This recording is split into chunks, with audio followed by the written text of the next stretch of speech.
మొన్నటిదాకా నేనే అన్నా బీఆర్ఎస్ను అట్లాగే ఉంచి కేసీఆర్ పార్లమెంటు పోవాలి మెదక్ నుంచి, పార్లమెంట్లో ఆయన వాయిస్ వినిపించాలి, ఇక్కడ హరీష్కును కేటీఆర్కు వదిలేస్తే పోతుంది అని చెప్పాను.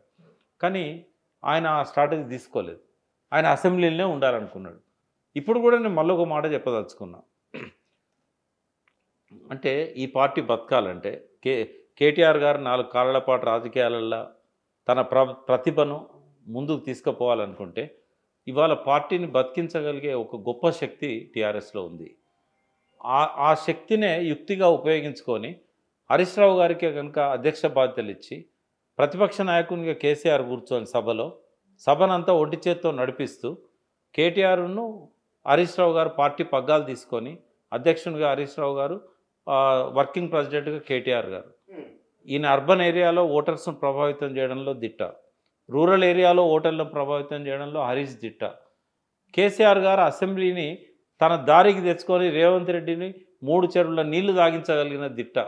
ఆయనకున్నంత నాలెడ్జ్ అసెంబ్లీలో ఎమ్మెల్యేకి లేదు, ముఖ్యమంత్రి లేదు, ఎవరికి లేదు. కాబట్టి ఈ 3 కనుక కరెక్ట్గా నెక్స్ట్ 4 ఇయర్స్ చేయగలిగితే మళ్ళీ ఈ పార్టీని ఆపే శక్తి ఎవరికి ఉండదు. బట్ అది చేయాలంటే హరీష్ రావు గారికి అధ్యక్ష పదవి ఇవ్వడానికి ఒక స్ట్రాటజీ ప్రకారం కేసీఆర్ గారు తను కొంత వెనక్కి తగ్గాలి. ఇప్పుడు ఎప్పుడు తగ్గాలనో ఎప్పుడు పెరగాలనో తెలిసిన వాడే నాయకుడు.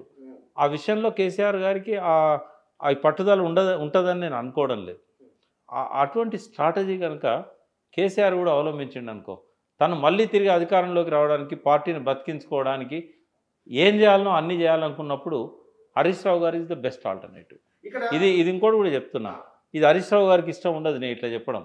మరి ఇష్టం అంటే ఇదే ఒక విశ్లేషకునిగా చెప్తాను, ఇదే హెడ్డింగ్ పెడదాం పెట్టుకోండి. నాకు ఏదేముంది, నా ఒపీనియన్ నేను చెప్పిన ఒక విశ్లేషణ.